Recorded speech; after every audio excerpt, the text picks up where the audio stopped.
We are here. We are here. Welcome back, everybody. How is everybody feeling? I appreciate that y'all basically like reverse the tone that I just did. You see how I did that? Like I went to a whisper, but y'all went louder. Like that's a beautiful thing. Good evening, good afternoon, wherever your mindset might be. We've got an incredible closing to the conference. Hope that you've learned a lot, that you've taken a lot of inspiration. I'm sure there are just quotes galore that are filling up your social media or the notes on your phone or notes like on your arms and hands. Like anybody saw Memento, if you remember that movie? Okay, maybe just me. But like I've attended a lot of sessions. Obviously, I've heard a lot of the keynotes. And like I feel like things for me have kind of come back to what I've liked to just kind of simply summarize as 3 C's. And that is choice, community, and compassion. And if you think about where we are here in Detroit, and the story that has been created here, I think it's very much a story of choice, compassion, and community. There are a lot of cities, there are a lot of places across the world that have gone through some tough times. Detroit has gone through some tough times. But this isn't a city that has decided to say, we're just going to sit back and just let it be, or we're going to point the finger at other people. But there was a choice that was made to be resilient, to have grit, to have perseverance, to have ingenuity, and to create a different future. And to do that not just for the individual, the person that's looking in the mirror or looking back at that individual, or to look and do it for other people, but to do it with people, to do it with the community. There was even one example that I just heard, I think maybe like a half hour ago in one of the sessions, and I apologize if I don't get the details right, but I think the organization was called Dream Sparks. Is the sister who's here who's creating that, is she here? Maybe I'm getting the name wrong, and I apologize, and I didn't want to have to just, speak for her, but what I heard was amazing. She was talking about the opportunity gap for Detroit youth, and she was basically outlining this incredible vision for this initiative where youth are going to be trained and guided to be entrepreneurs in their own right, so that they can be able to create, so they can be able to develop something new, they can be able to envision a new path of possibility and opportunity for themselves. And I think that is just a remarkable choice that is being made, and I think that's kind of a lesson for all of us, right? What is that choice that you're going to make? Can you make a choice that is advised by compassion and community? And that's very much what we have learned about from this city over the past couple of days. And what I also recognize is that these choices are not always big fundamental life choices that impact generational poverty or inequity or these big challenges that in many ways brought us together. I want to share an example of that. So I think it was last fall, I was getting onto a flight after a weekend that my organization had organized, doing a lot of community service, and I was feeling great about what we were able to do. I was also really tired and ready to get on back home. And I was flying on Southwest. And for folks who are unfamiliar with flying on Southwest Airlines, you don't get assigned seats on Southwest. The way that they do it is they put you into groups. And it's a random group. It could be group A, B, and C, and then they have numbers 1 to 60 in each group. And basically, based on that number and that group, you get on the plane. You just pick a seat for whatever might be available. And my group number, it was B45, something like that. I've flown on Southwest enough to know that if you're at that point in the boarding groups, you're probably not getting an aisle seat or a window seat. And I was like, oh man, all right, I'm gonna be on this flight for about 3 hours, whatever, I'm just gonna deal with it. There was a family that's standing behind me in line, and this was a family of 4. So 2 parents, their 2 kids, and I can overhear them saying, oh, I hope that we're able to stay together on this flight. And I kind of look back, I'm like, look, this point in the boarding process, you're getting middle seats. You're lucky if you're even in the same row, but it's gonna be middle seats. And they're like, that sucks. And so we get onto the plane, and I'm looking around. I'm like, all right, which middle seat am I potentially gonna get? And I'm looking back, and I see oh, wait a second. I think I see an aisle seat that a flight attendant just happens to be standing in, but people think it's occupied, but it's actually not occupied. And I'm like, all right, the seat is mine right here. Nobody's gonna get this. And so I swoop in and I take that seat. And so there's still middle seats everywhere. I've got a middle seat open next to me, but I've now taken the final aisle seat. And that family, again, they're right behind me. They go walking by, I look at them, and I kind of like look down. And I'm thinking to myself, I start now going back and forth over the next like about 10, 15 minutes in my head. Like, yeah, I worked really hard this past weekend, doing community service. Like, I deserve this seat. Like, it's okay. But then also feeling bad that like that family wanted to be able to stay together, and at least two of them could have stayed together if I would have given up that aisle seat. And I didn't. So this is going on in my head, 10, 15 minutes, right? And then an announcement goes over the intercom from a flight attendant. And they say, hey, folks, we have a Make-A-Wish family of 6 that's coming on board. And we recognize that there are only middle seats that are available, but we're asking for somebody to give up an aisle or a middle seat so that this family can stay together. If you're not familiar with Make-A-Wish, this is an organization that grants wishes to families who have a child with a critical illness. So, this could have been a family that was maybe going to Disney World for the first or last time, getting onto a flight maybe for the last time, going through some sort of major experience for that child. And now I'm thinking, all right, like this is my chance. Like this is my chance to make up for what I've done by splitting up that other family. Maybe I can do something for this family. So my choice in that moment was to raise my hand. So I raised my hand. All right, I'll give up my seat for sure. And I start looking around, and like I'm the only one that's raising their hand, and I'm still looking back and forth. And it feels like an eternity. It's probably been like 30, 60 seconds. I look over across the aisle, and then somebody else raises their hand. All right, so now there's 2 of us. Start looking forward at the front of the plane. 2 more people raise their hand. Look back, 3 more people raise their hand. We needed 3 volunteers. There were about 10 people who volunteered by the end of it. And so I get up out of my seat, start moving to my new seat, which is going to be a middle seat for the rest of the flight. But like I'm feeling great, and like I'm feeling even better because random people who are seeing me, they're like, "Oh, you're so nice! Like that's so great that you did this." And there's like a flight attendant who goes by, and she's like, "Hey, free drinks on us!" Like for the rest of. I'm like, "Come on, I don't deserve that." And then somebody else says, like, "Oh, your mom must be so proud of you." And like, if y'all were paying attention to me this morning, you know how I feel about my mom. Like if I can be half as good as my mom, like I've won life. Like I'm good. And the realization for me in that moment, it was not how great I am. Not at all.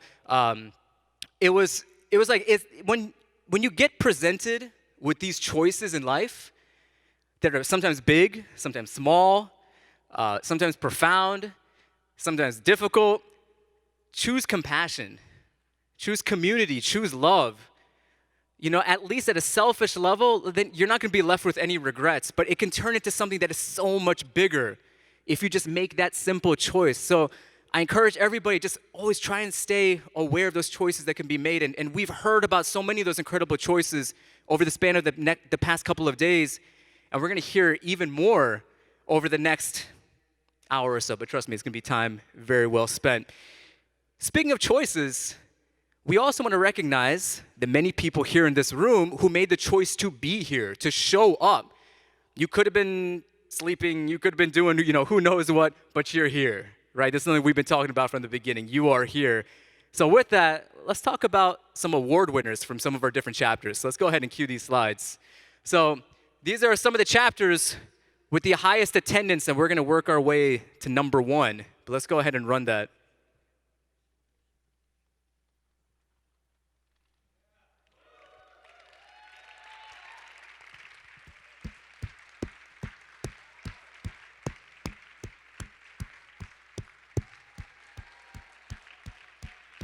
All right, so University of Rochester and everybody else who's there, congratulations. Wayne State, congrats. To my Penn Staters in the crowd, let's do better, okay? Let's come back stronger. But much love. The most collective miles traveled, UCLA graduate chapter. 32,000 miles collectively. Thank you for making that choice. We still have some more awards to give out, so let's bring back up my man Sam to the stage.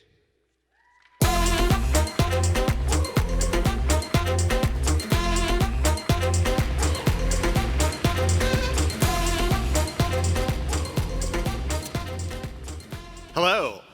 I'm here to give out the last two of our Chapter of the Year awards. But first, I just want to say that as a chapter leader and a University of Michigan alum, that I'm really, really nervous about the football game tonight. And so I'd be remiss if I did not say one more Go Blue before we play in a couple hours.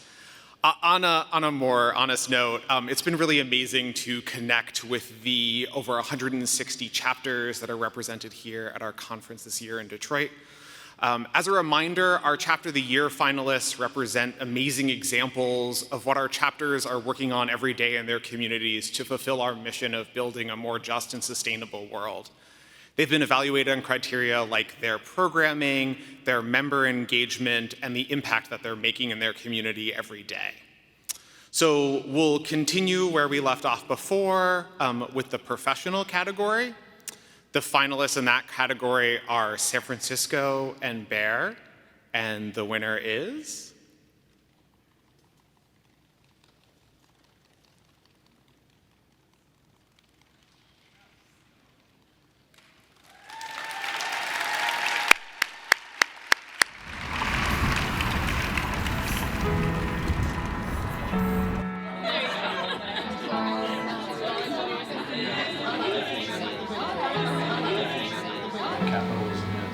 to make money.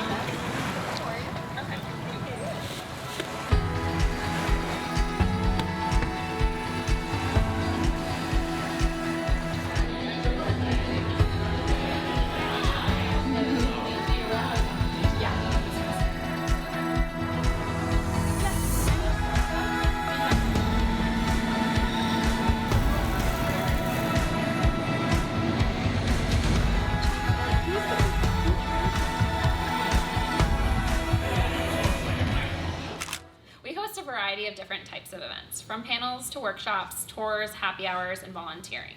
One of the events I was most proud of was our botanical dyes workshop. Each of us created a silk scarf using botanical dyes. We also learned about some of the challenges in the textile industry. Boris, what was your favorite event last year? One of my favorite events was the Climate Change Design Thinking Workshop. We brought in experts in design thinking and climate change solutions, broke up into groups, and then developed business plans for climate change solutions. How about you, Oz?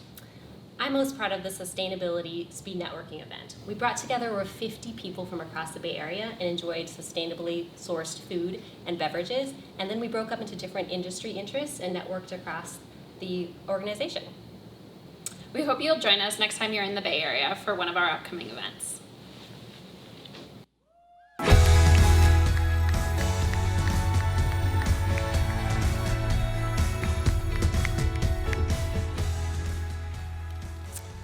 Our final category tonight is the International Student category.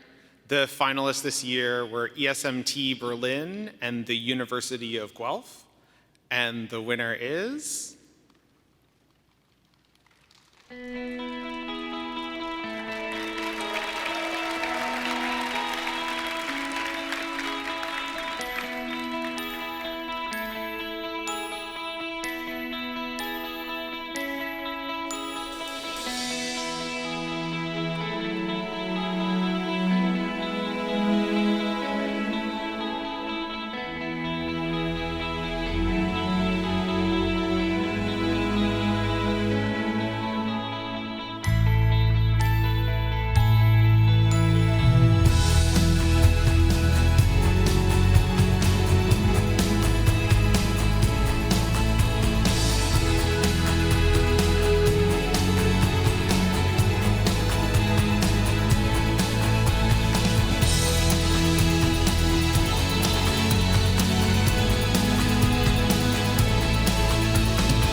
Congratulations again to all 5 of our Chapter of the Year winners. Let's give them one more round of applause.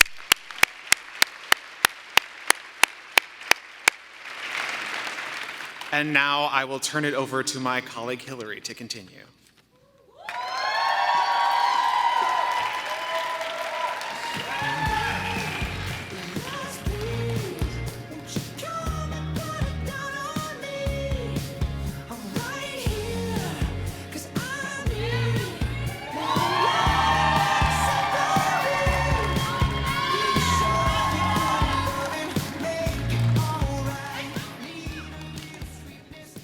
Good evening, Net Impactors. Today, our Net Impact community has over 400 chapters and over 100,000 members, working around the world to rethink how to leverage business as a force for good. Our power is in our interdisciplinary approach. Our vast network of professionals and students, not only MBA students, from which our community originated, but now art students, engineers, designers, economists, and journalists, who are all out in the world advocating for a more just and sustainable world. But what does this world actually look like? What does this work actually look like?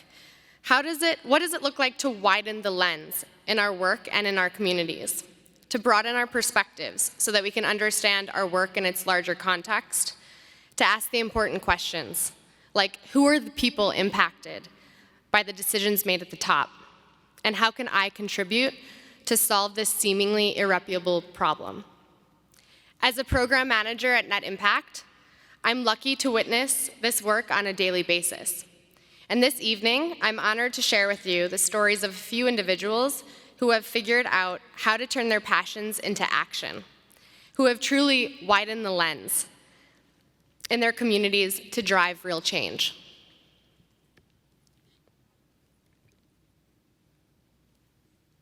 Rena Stridham was the winner of this year's Wear It Wise competition, a program designed to raise awareness of the global impact of fast fashion. Yes, the Forever 21s and H&Ms and Zaras of the world. The program was designed to raise awareness. This year, we prompted program participants to design campaigns that would inspire their peers to become more sustainable, conscious consumers. As a master's candidate in arts and design for sustainability at the Savannah College of Art and Design, she knew she could have the most impact by educating the aspiring fashion designers at her school. Knowing that each American throws out about 80 pounds of clothing per year, Rena focused her campaign on educating and empowering her classmates in the fashion department to responsibly create, dispose of, and repurpose apparel. Her capstone event was a competition amongst the fashion designers in her graduate program to create new pieces out of dead stock materials and reused fabric. She taught people how to mend their clothing to keep it out of the landfill, how to shop ethically by thrifting or swapping clothes with friends, and partnered with over 10 groups, student groups and local businesses to spread her message that slow fashion, not fast fashion, is in.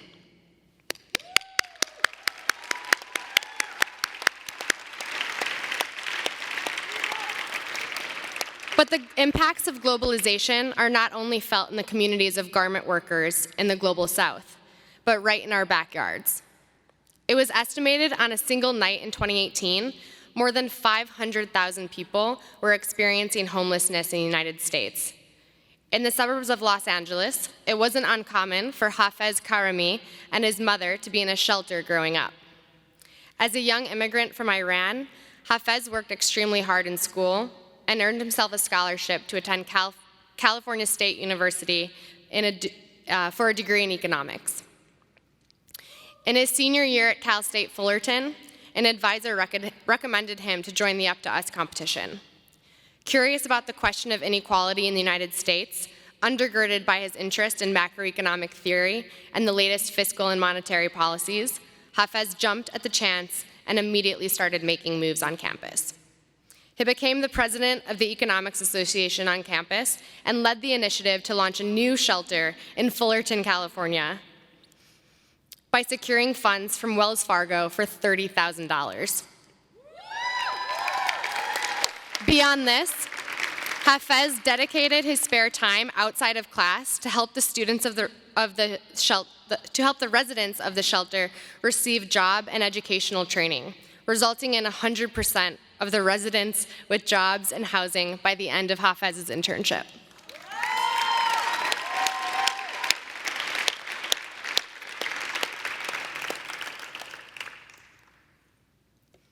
Early on in his career, Joseph was an award-winning radio broadcaster as well as a successful television personality for a travel and lifestyle show in the Philippines.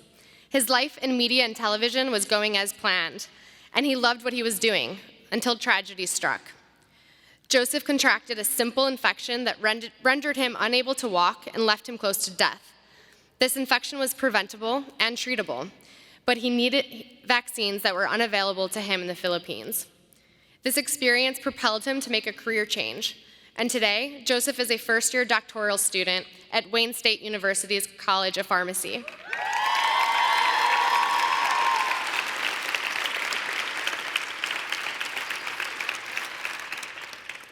As a participant in the Up to Us competition, Joseph found a way to uniquely combine his two passions: educating the public about the importance to access to public health care and acting as the campaign's public spokesperson, earning his team first place last year. Joseph also sits on the board of directors of Michigan's Council of Asian Pacific Americans, known as CAPA, and serves as the council's public relations chair to promote participation in their many public service activities, including leadership summits, medical outreach programs, and philanthropic initiatives. The photos that you see on screen tonight are from CAPA's 2019 Youth Leadership Summit, where Joseph spoke with middle and high school students about starting a career in medicine and preparing for college. Thank you all for being outstanding members of our Net Impact community and demonstrating what it looks like to widen the lens as community change makers.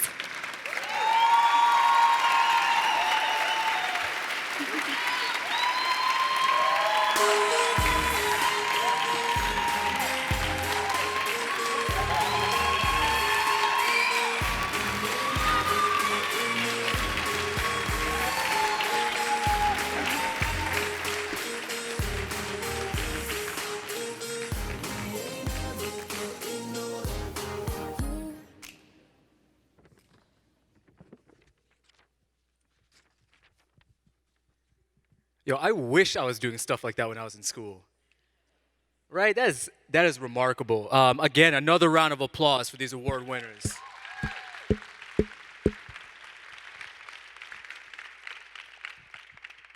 You know, I think something that's left out of conversation a lot when it comes to social innovation and social change, entrepreneurship, and like the science behind it all, like it's the hearts and minds, right? The power of the arts. The arts, which can oftentimes function as this universal language to be able to cut through any divisions, any barriers that might exist.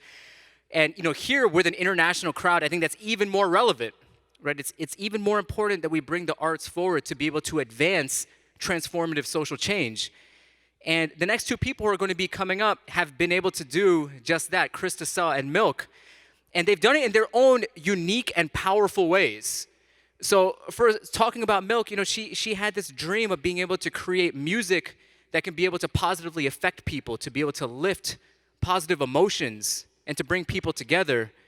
Krista had a similar idea in what she could be able to do with the arts. And they connected and they started sharing ideas. But then it really all came together in this remarkably beautiful way through the arts at the Women's March that took place in Washington, D.C., back in early 2017 after the inauguration of the new presidential administration here in the US. And they both saw this opportunity to be able to spark creativity and change and a movement through their arts. So first, thinking about Milk, you know, she maybe didn't have the connections to be able to get onto the main stage and to be able to get recognition from a lot of different, you know, media companies, for example, but that didn't stop her. Not at all. She created this incredible song and then started to reach out to other musicians to say, hey, do you want to be a part of this? She actually started this choir and started actually doing practices and rehearsals through Skype, which is like absolutely mind-boggling that you can do this with music through Skype. And then on the day of the march, they came together, they performed, and they started catching the attention of people all around them who then wanted to be a part of the magic of music, this universal language. And a director caught this, started videotaping it. This moment then started turning into what became the unofficial anthem for the Women's March. And her music now, if you go onto YouTube, hundreds of thousands to million plus views of her music at this point, because they recognize that music has become this universal language that has brought people together in so many incredible ways. And then think about Krista. And what she did, she looked at the march, and as it was coming up, and she envisioned this sea of pink hats that would represent the unity, the courage, the resilience of women, and designed the pussy hat. And it's amazing, like reflecting on that now. Like I was there at the march, and I remember just like seeing it. I was like, yo, like this is incredible. Like, and you're seeing people like young, old, men, women, all sorts of backgrounds, like wearing them, and like this is something that she planned. She was like, I know that this is going to be powerful. This is going to be a unifying moment. I know the arts can be a way to be able to bring this forward. And so I'm going to ensure that it gets in the hands of as many people as possible. And it wound up being covered in Time and the New Yorker and shifting culture in powerful and profound ways. And now when people ask her, hey, did you dream it would be this big? She says, yes. Right? And just soak that in for a second, right? Because I think all of us are asked from time to time, or maybe we ask ourselves, like, are we here to change the world? And like sometimes we kind of dance around that, right? Like, oh, I just want to do my part. Like, nah, we are here to change the world. That is absolutely what we are here to do. We're going to do it in our own way, but we are here to change the world. That is something that she owned through and through. And what is so magical about all of this is that they found camaraderie and sisterhood in each other. So they've been able to create this cycle within each other of passion and conviction. They're supporting each other. They're building each other up instead of competing. They are building each other up so that they can reach more stages, more platforms, catalyze more movements so that we can have an even greater world. And now they're here to do that with all of us. So let's bring them on up. Milk and Krista.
I'd ask them if we could take like a group picture with all of us. So that's what we're about to do. All right, so get ready. Okay, let's do a selfie. Selfie time. All right. You start a movement through a selfie, right? Okay. Thank you. Thanks for that. Oh, sorry, don't want to run into Thank you. Now Hey. memorialized forever. We just made history. So. Yes. Oh. How y'all doing? Awesome. Hi guys, I'm Krista. In case you can't tell us apart, this is my good friend Milk, and we're so excited to be here. Where is the clicker? I wonder if we Is have that a a? Bloop bloop. Oh, Corey, thank you. Let's give it up for all the I know. staff and the people who. Thank you. Corey. Give it up for Corey. It takes so many people to create these moments, so I'm really appreciative of that. But yeah, let's dive in. We're gonna dive in, Yeah. because we have so much to share with you. Like when Connie and I first came together, and we're like, what are we gonna say? We came up with like stuff that was like hours long. So this is like the best of the best we're condensing for you guys, and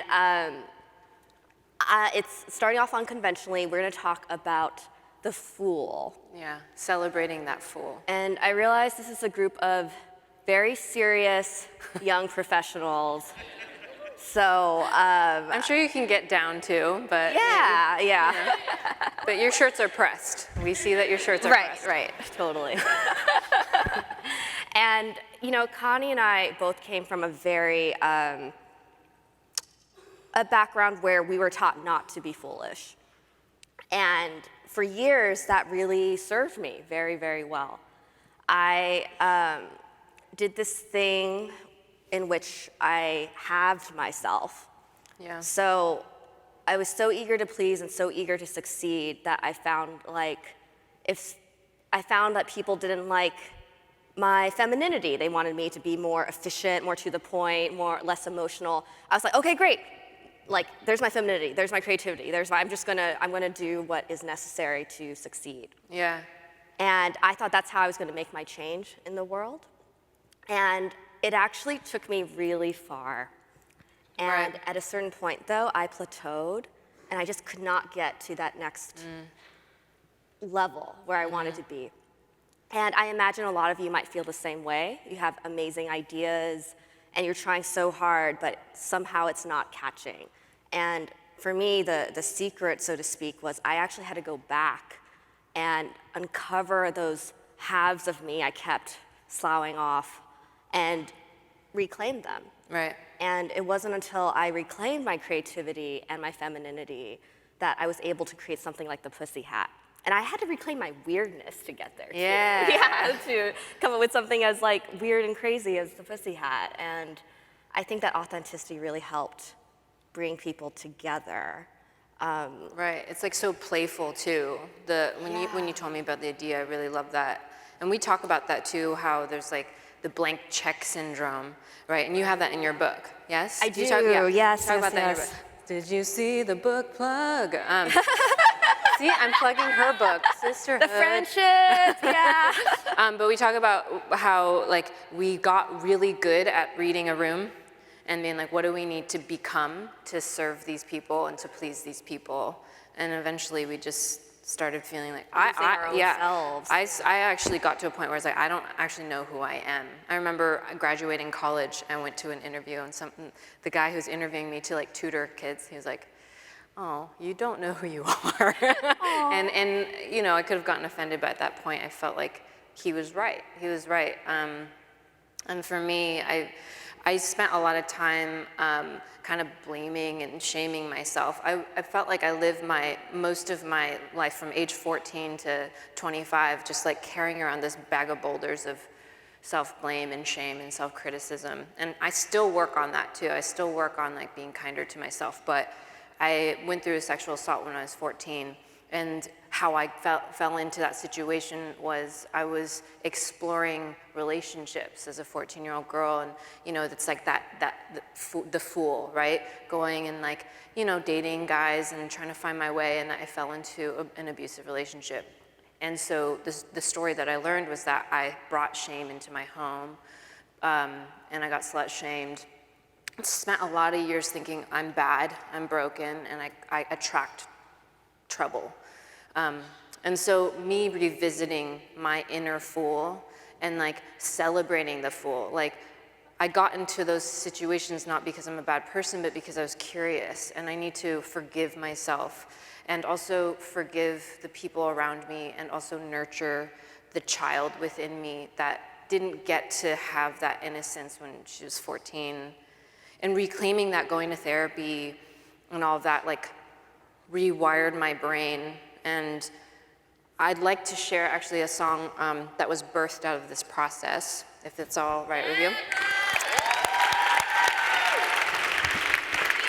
That was so affirming, thank you.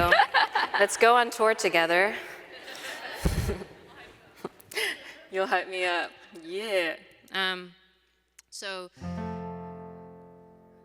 when I started going to therapy, my subconscious started to rewrite my narratives.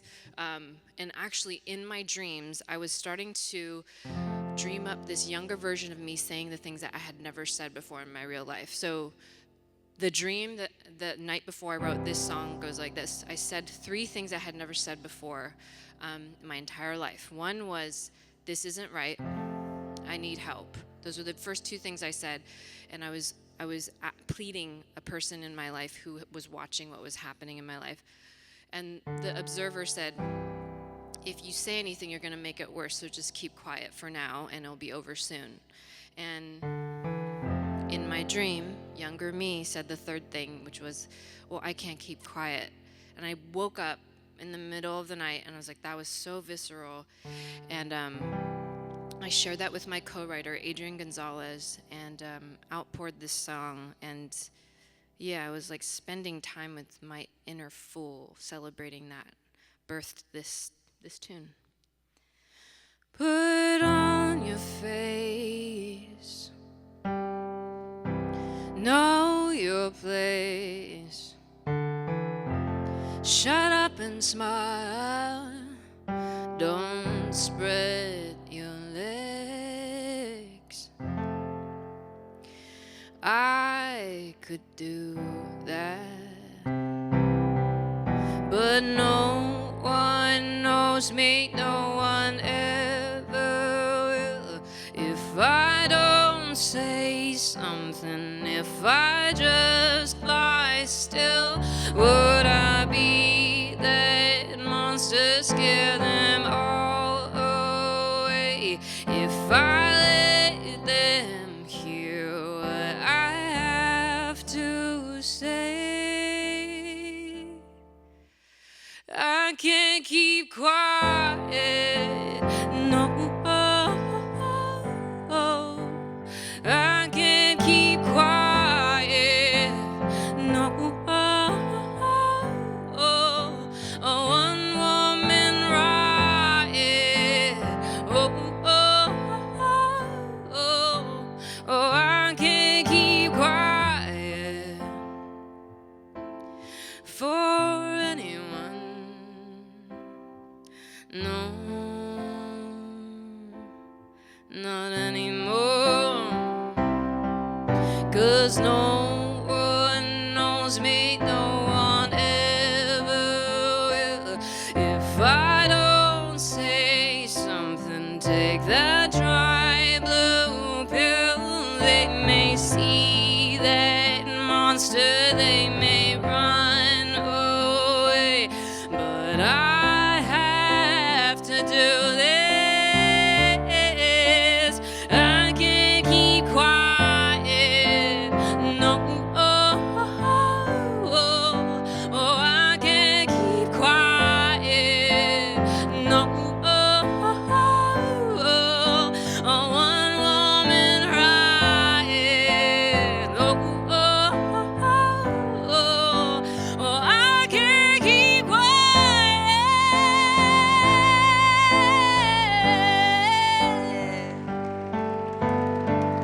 There'll be someone who understands.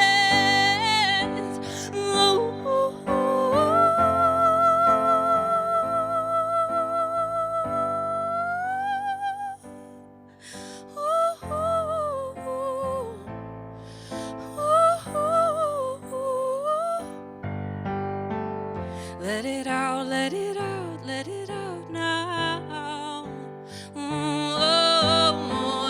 Let it out, let it out, let it out now. Hey, yeah, yeah, yeah, yeah. Let it out, let it out, let it out now. Can we all take a deep breath? Just take it. Exhale. I know you all have been doing a lot of work the past few days, and Krista and I were backstage really thinking about how can we serve you all and just encourage you on your path. So thank you for living with your hearts open and caring, because it's not easy doing that. It's not easy to not keep quiet. If you'd like to sing along with me, it's Saturday night, right? Let's live a little. You want to try it? Let's try it. Ready? Okay, so it just goes, I can't keep quiet, no, no, no. Want to try it? I can't keep quiet, no, no, no. Let me hear you.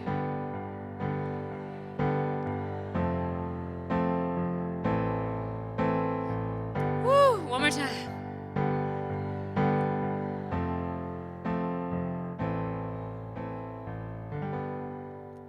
Beautiful. Oh, I can't keep quiet. No, no, we can't keep quiet. No, we won't keep quiet. No, no,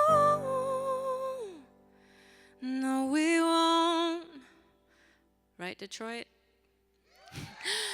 No, we won't keep quiet.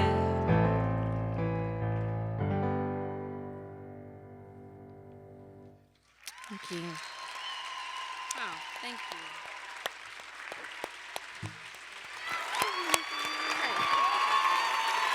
I love you. I love you.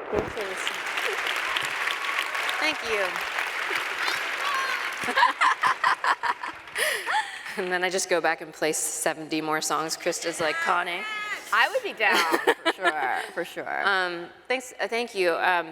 The energy in this room is really good, and I wanted to say that song has changed my life, and I couldn't have written that song until I changed my own life.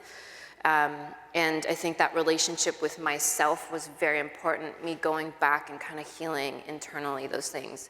How the song was shared and the whole plan behind the Women's March, though, it was like deeply impacted by Krista and our friendship. And so this song has taught me a lot of lessons. In order for this song to be born, I had to take time solo, take care of this. But in order to share it with magic and playfulness, I had to have an amazing friend to really workshop these ideas. And you want to kind of share like our conversations? I just want to point out that Milk and I are really, really friends. Like, she knows the boys I like and stuff, yeah. Because I think sometimes people think like, oh, like anthem writer, Pussy Hat creator, like surely they just racked up some Instagram numbers and decided to be friends, like, just on screen. But it's the real deal here, and I so appreciate this woman. It was so real that in November of 2016, when the election results happened, and I guess that was sort of one way you could chart how Milk and my projects really started climbing the charts, so to speak. And after the election, I wrote an email to my closest friends and just processed, like writing is my main medium, and processing that. Yeah. And I also stated that I would be going to the Women's March. And I wasn't sure what I wanted to do there other than show up. Both Milk and I wanted to see if we could contribute to the march using our particular gifts. And we workshopped that together. In fact, when I came up with the Pussy Hat, we're happy to talk about the details of all of this. We'll have some time to hang out later. But just to focus on the friendship, Connie is the first person I spoke out loud to about my project. Like the first time I said Sea of Pink was to her. Like, I was writing it down and figuring it out, imagining it. But the first time I put my voice to it was with my friend, Connie, over the phone. And yeah, what was really awesome too, I felt really honored because I remember her telling me the idea. She's like, I want to create this template for this like easy knittable hat that even like people who can't go to the march, they can go participate by sending in these hats. I was like, wow, that's such a great idea. That idea could go viral. And probably Krista in her mind was like, I know. And one of the functions of our friendship, like Krista teaches me a lot to dare to think bigger and to live boldly. And so I remember, as artists, we wanted to contribute. And so I was like, I want to go to the Women's March. I don't just want to walk, though. I mean, that is so important. I'm not minimizing that at all. But I had that itch in me. I was like, she has a voice on her, right? She has pipes, so. I was like, how do I contribute? How do I honor this Women's March? And hearing Krista talking about this idea of the Sea of Pink Pussy Hats, I was like, oh, that's really cool. I have this song like, the way I felt when I watched the election happen on the television felt very parallel to how I felt when I wrote this song. I was like, I think it's tied. I think I'm supposed to bring this song forward. So when I told Krista, I was like, maybe I want to create an experience for marchers instead of passing out CDs or download cards. Like people like experiences, right?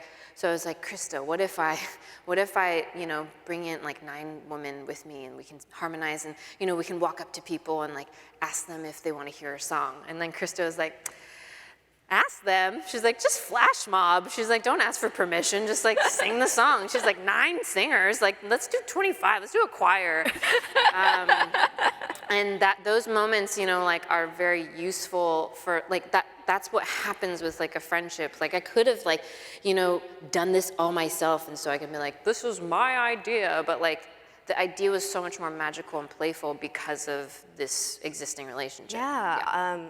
I'm a screenwriter, so I have to share. It was like where it took place. It was, I see it in my mind like a scene. It was like Connie invited me over to her place. We were just chatting over her kitchen island. And as we were talking, she was making me eggs and spinach. Like she's Specialty, runny yolk, yeah. And we were talking about all these ideas. And I share this not to be like, I want you to know what we were eating, but that it starts from a very, like mundane place. Like we didn't go off to some mountain in the wilderness to like meditate on it. It's like we just met up in her kitchen and started talking. Right. And you know, it's so funny when Connie thanks me for helping her in that moment.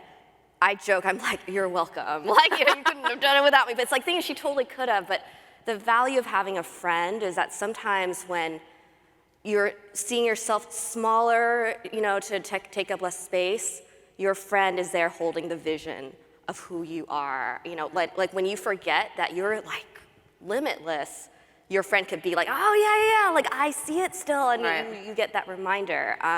It is crazy. We can see such magic within other people, right? Like you look to the right and the left of you, you probably think the world of those people. Right. And I don't even know if I told you this, but I thought a lot about our friendship when I wrote my book. I wrote a book about feminism and creativity. It's called DIY Rules for a WTF World.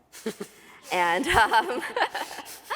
but like, I was trying to think like, what is this book? And what I try to infuse in the book is the spirit of Connie and me. And I call that spirit the bad influence best friend. Because I think women especially, and especially people of color, we're taught to be good, you know? Be a good girl. And we all need that bad influence best friend in our life to be like, oh my God, okay, the bad influence friend is obsessed with you. Like, I'm just obsessed with her. I think she's awesome. And any little weird idea I have, she could be like, oh, you should go for it. And to have that friendship is so important. And we can actually be that for each other. We want to give you some tools today to develop those friendships with yourself and others. And it starts from I call this idea of friendship sanctuary people. And it comes from a moment I had with my brother. He has autism. He can't drive. And he's so innocent in many ways. And one day I was driving him to square dancing. He's really good at square dancing. It's like the geometry of it all really appeals to him. And you know, he was sitting next to me in the passenger seat, and I was in the driver's seat. And at one point, we weren't talking, I looked over him, and he was just humming to himself, you know? And it occurred to me, like, oh my gosh, like, he feels safe around me. And Matthew doesn't feel safe around a lot of people. He doesn't feel safe around my dad or my brother, other brother. But he felt safe around me to the point that he could relax and hum and be. And in that moment, I realized how powerful that was, that he could feel safe around me, that I could be a sanctuary for him. Right. I think we're taught that if we are safe people, we are weak people. And people can take advantage of us. Boring or something. Boring, yeah. And it could edgy. actually be such a powerful place that allows for a lot of creativity. And, you know, at the time, there was a lot of talk about sanctuary cities, and it can feel like this big thing that we, like, that, but task. a huge task. Like, how do we even make that happen? Like, do I know people, like, to make that happen? But we can all be sanctuary people in the here and now. And that's what Connie and I do for each other, that like when I called her up and told her about this idea, she wasn't like some people in my life, like oh, that's really stupid. Like, I don't know about that. Should we like, use that word? Yeah. Yeah. I feel very safe to share that with you. Right, and it's so interesting how the act of becoming a sanctuary person also teaches me how to be a sanctuary person for myself. Like when I honor Krista or honor different people in my life, I start seeing like, oh, I could treat myself that way. Yes. And also the way you've treated me and a lot of our girlfriends, like there's so much support and love that it reminds me, oh wait, we can do that for ourselves as well. It just becomes a really healthy cycle. Yeah, it's like chicken and egg. It's Yeah. like when I'm kinder to myself, I'm kinder to my friends. When I'm kinder to my friends, I'm kinder to myself. So to work on both is all within our grasp day to day. Right. And it creates such magic. Yeah, and you said something backstage was really cool, like not only being sanctuary people, like a sanctuary for other people, but sanctuary for your ideas. Yes. Right. Yes, because how many times have you had an idea and you're like, I don't know. You know, is that being nurturing of your idea? Right. Like, no, I wrote my book because I wanted to share with people that even though I'm proud of coming up with idea for the Pussy Hat, I don't think that's what makes me special.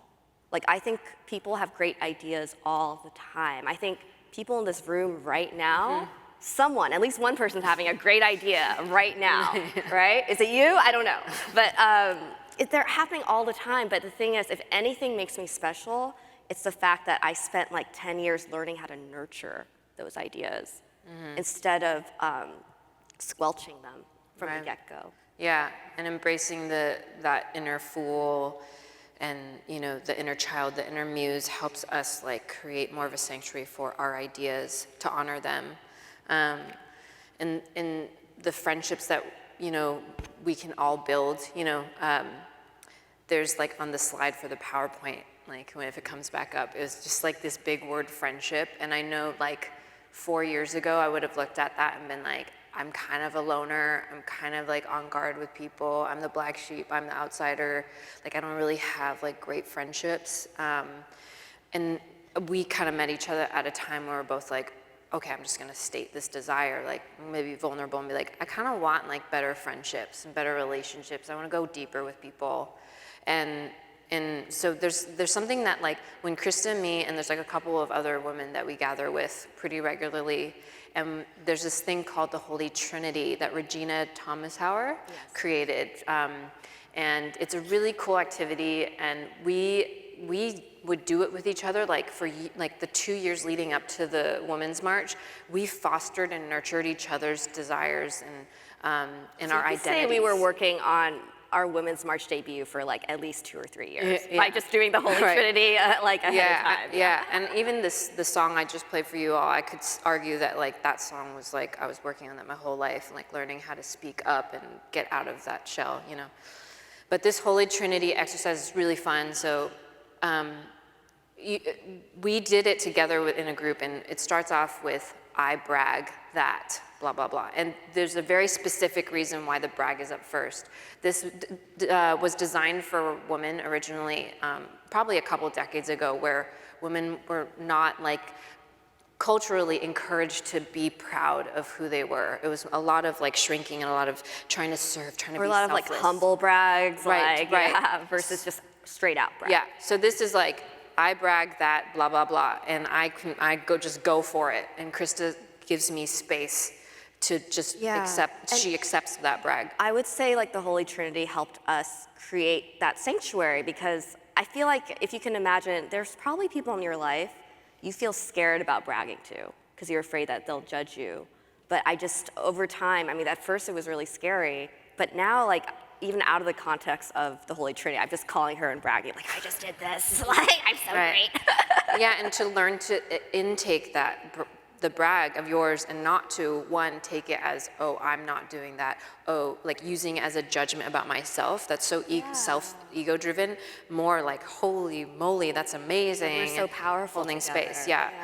So that's the first one, and a lot of people mistaken the brag as like, oh, I brag that I have an amazing friend. It's like, that's a gratitude. You can brag that you're an amazing friend, right? So there's a little bit of an art to bragging, and as you practice this, you'll find yourself like maybe shirking away from some of them, and just work at it. Yeah, and notice that. That's also a really valuable exercise too. Is like I've held some Holy Trinities where like the person literally cannot brag, and like I've done that too, and that's totally normal, and that's just a great thing to notice. And the second thing is I'm grateful for and you state that. And then the third one is, I desire blah, blah, blah. It could be, I desire a new pair of shoes tomorrow, or I desire a huge thing, whatever it is. I desire to change the world. Right. Through my sustainable fashion brand, or whatever. Yeah, yes. Yeah. And so, yes. And after we state the desire, the people or person that is holding witness says, and so it shall be, or something better. We really wanted to use that laser pointer, and I'm glad we found a way. So let's like try one, right? So do you want to go first? Okay. Yeah, okay. So, hi, I'm Krista. I brag that I have put together like 5 pitch decks in the last few weeks, and people said the decks were channeled from God. Like, that's the feedback I got. Awesome. Woo!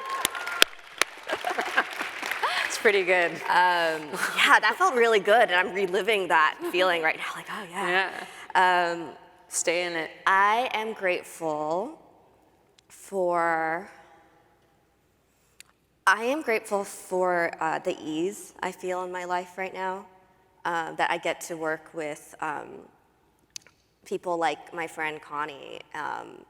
There's been times in my life where I felt really alone and really not enough.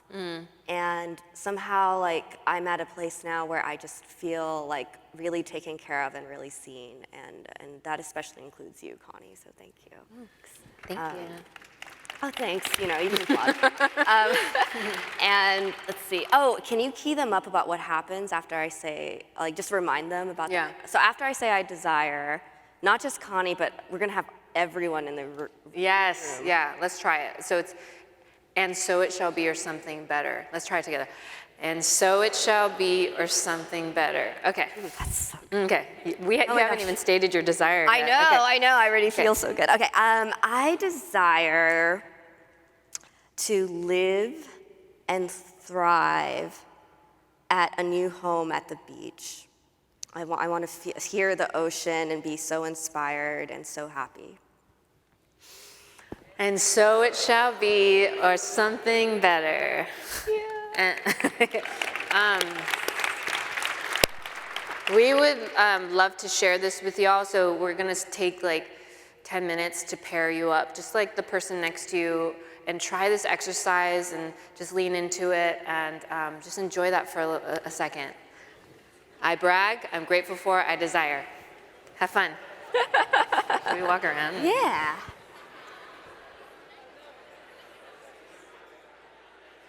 What'd you say? Sorry, I can't hear you. I would love to give you guys this book that I've made. Oh, cool.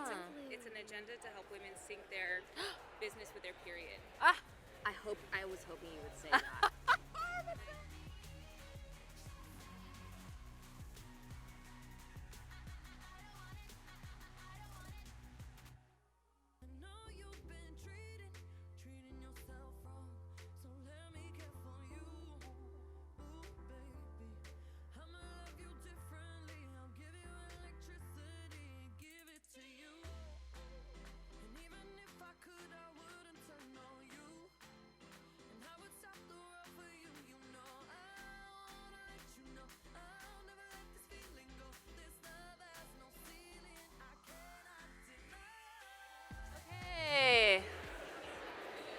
All right. Woo!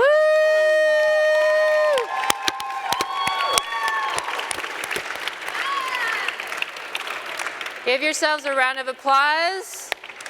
Woo! All right. We'd love to hear a little bit of feedback on like what that feels like.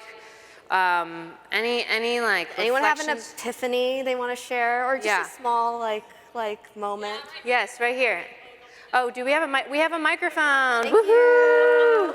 Thank you. Thank you. And I think it's amazing, and I cannot wait to share it with my friend. I'm from Moscow, and I'm like about to Instagram call her and be like, hey, brag, and then, because she's like that. She's my creative friend who doesn't believe in herself. And I'm the one who's like, you're amazing, like stop. And I cannot wait to do this exercise with me. So thanks. Awesome. Thanks for that. It's such a great exercise to do with yeah. a friend you haven't talked to in a while. Okay. Yeah. I love, like, a lot of conferences, people are like, it's like, come on, someone say something, and people are like, yes. Yeah, you all are great. You guys are awesome. Hi guys, my name is Shelby. What's up, Shelby? So, hey, what up? Thank you guys. For me, I really liked this activity, but when we got to the bragging part, which is right at the beginning, it honestly was really hard for me to like think of something to say good about myself, because like I feel like people will think I'm like conceited or that I'm full of myself, and just thinking about like good qualities about yourself is really hard sometimes. But it really felt nice to say something nice about myself, because it really like, I don't know, made me feel ease and took a lot off my shoulders. Like, it just felt so good to say that. So I really like this activity. Thank you. Woo! Oh, we have one more. Yeah, let's do it. Let's do a last comment before we move forward. Just to like bounce off Shelby, I'm Caitlin Satie. I'm What's from up, Colorado. Caitlin? What's up? I just want to say like thank you for allowing us to brag about ourselves, but also like creating a safe space where we can empower each other. Because nowadays it's like, oh, if you're doing well, like who cares? Or I'm gonna do better than you. And I'm just so happy to be around a room that allows empowerment and allows this creativity in a safe place. Yeah. That's really, really well said. So there's a couple things that I want to say is, you know, just to bounce off Caitlin when she said about like someone else succeeding and then it feels like, and then it's like less room for me or something. Yeah. This is like scarcity versus abundance. Someone else out. Yeah. Love you, bye. It's not like a musical chair thing. There's abundance in the world. Right. Yeah. And I think we're taught in this society to look at like a lot of our physical resources, and you know, look at math and be like, okay, 5. If you take 5 and there's only 10, then I only get 5. You take 2 more, I only get 3 more. Look at me, I'm doing math. What we don't consider a lot in our society are the invisible resources that are infinite. Like, for example, I can love Krista and I can love Caitlin. If I love Caitlin doesn't mean my love for Krista diminishes. It's this amazing well of like infinite energy that we have when we come from that place of love. And I think that, you know, a lot of people are like, oh, okay, yeah, I'll talk about the hippie stuff. But this is like, it's real, because I think love can open up channels within our minds to create creative solutions to how do we work with limited resources if we do tap into that, you know. And it does start small. Like, I mean, this might feel like a cheesy exercise, the Holy Trinity, but we really did that over and over and over again. Yes. We would text it to each other. We would say it to each other. And like, we're all here to change the world, to make an impact on the world in some way. And these small actions are really critical, essential. Right, yeah, it's this like virality. I learned this really wise woman at a UN Women Conference. She was telling me, she was like, women, she said this, and I'm gonna change the word, but she said women are viral. And I will just open it up to say like humans are viral, right? If there's a circle of human beings and one human is well, that human can heal that circle of people. And then that circle of people, those newly healed human beings, you all have complex social lives, right? You have other circles that you start healing those others, and it just becomes this viral movement. And exercises like this, like I use this with my dad. Like it's really hard for me to communicate with my Chinese immigrant father. And it's hard for me sometimes to communicate with my brother who comes from a very different type, he's a different energy, but we do this exercise so I can hear what is he proud of, what is he wanting to do with his life, like so we can create some bridges. Yeah. Support each other that way. Yeah. I'd like to, if we have any closing, no, well, I'm gonna play the song. Should we do that? Should we do it? Yeah. Okay. Yeah. Okay.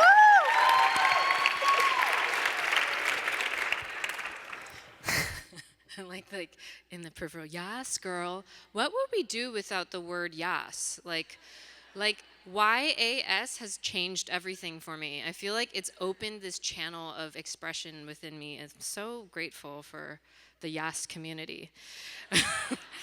Okay. Anyways, this song is called See You, and just a brief story is like my sister, she wrote me a card on my 29th birthday. She said, "I wish that you could see you the way that I see you."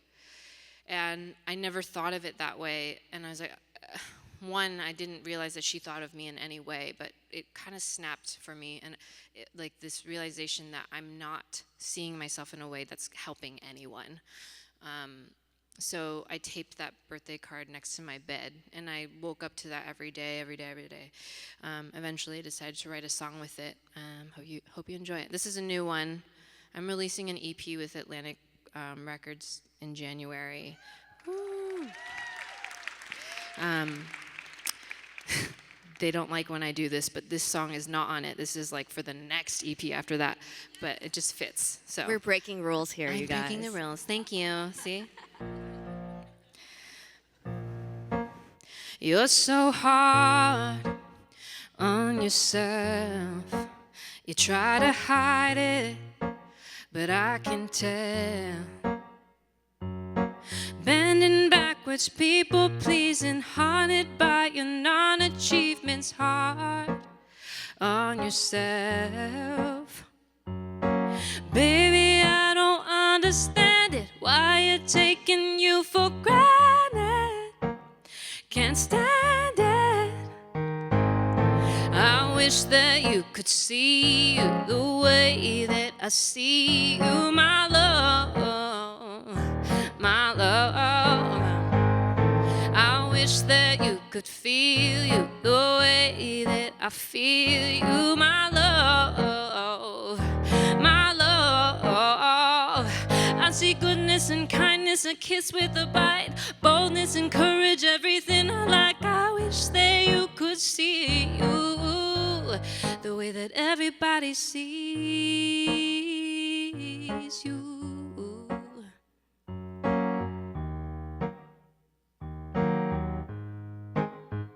When you don't show your light, don't you know that's a crime?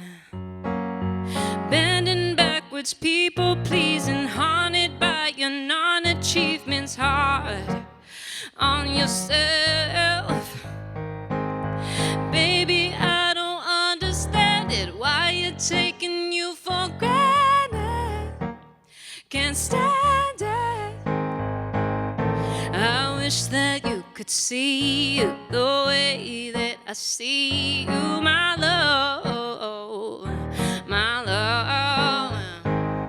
I wish that you could feel you the way that I feel you, my love, my love. I see goodness and kindness, a kiss with a bite, boldness and courage, everything I like. I wish that you could see you the way that everybody sees you. Oh yeah, yeah. The way that everybody sees you.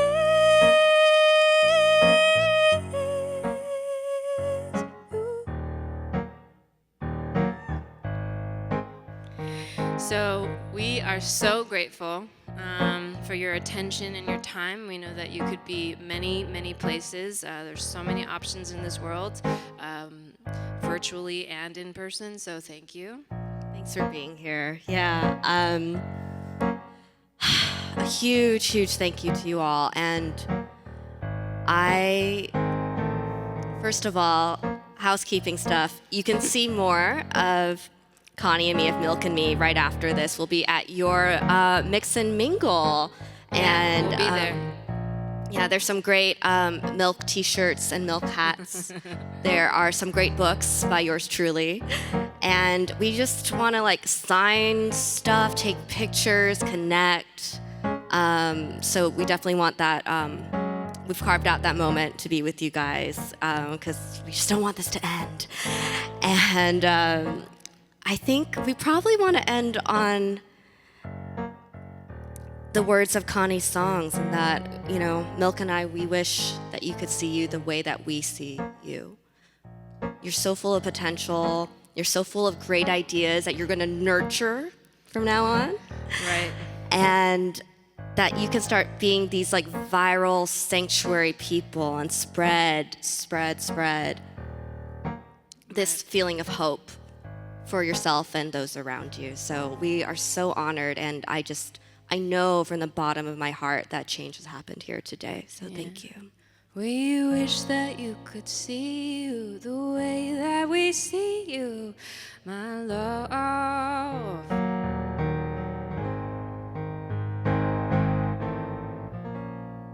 Thank you so much. Thank you.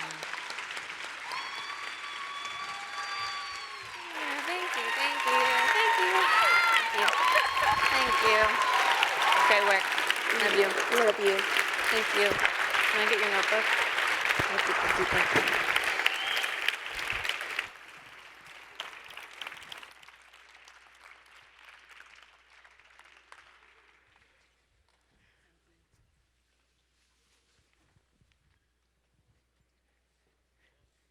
Yes. Oh, yeah. I brag that I'm rocking this Detroit-made sweatshirt right now. Yes, indeed. I am grateful for serving as your MC over the past couple of days. Thank you. I am grateful for now serving as a member of the Net Impact Board of Directors. I am grateful for, I hope I got the words right, like to hopefully be your bad conscience friend. Like however I can, however the board can, for all the incredible people who are here in this room and who have been in this ecosystem over the past couple of days. And I desire a warm pumpkin latte. I'm telling you. Yes, they were paying attention, y'all. That's a beautiful thing. Thank you so much. There's one final housekeeping thing that I want to share, and then we're going to close this out strong on a high. The housekeeping thing is that, hey, there was a scavenger hunt winner. Thanks to everybody who participated. And the winner, drum roll please, Evan Marlborough. Evan, are you still here? There you go. Well done, sir. Evan is the winner. I think like your prize will just like apparate out of somewhere, or like a Net Impact staffer will give it to you. It'll happen somehow, some way. Thank you so much, everyone. Next up, to close us out, all the energy you got left, all right? This is when it comes up to the surface, all right? Our CEO, Peter Lupoff.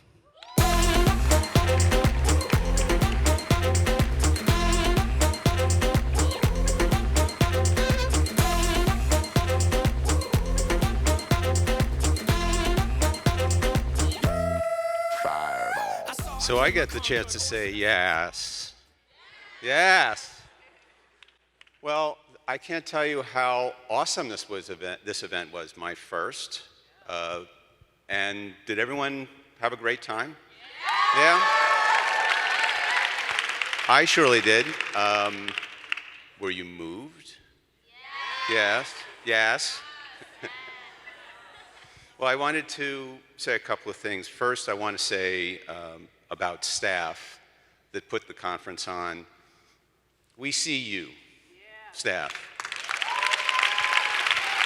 Awesome job. Net Impact staff, Detroit staff, thank you, Detroit, as well. I want to say to the Net Impact community, we see you as well.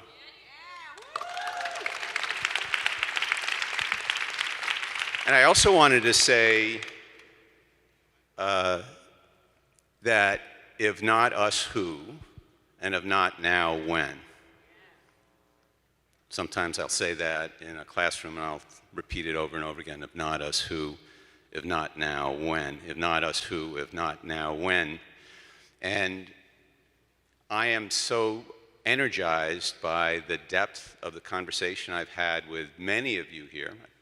Anybody, who in the room have I talked to directly? A lot of people? I think so, right? Very, very flattered to be in the position I'm in, very honored, and want to be a resource to all of you.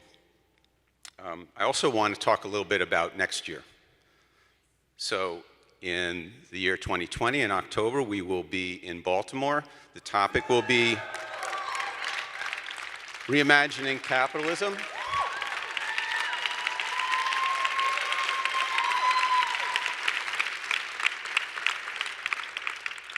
And we hope to see you there.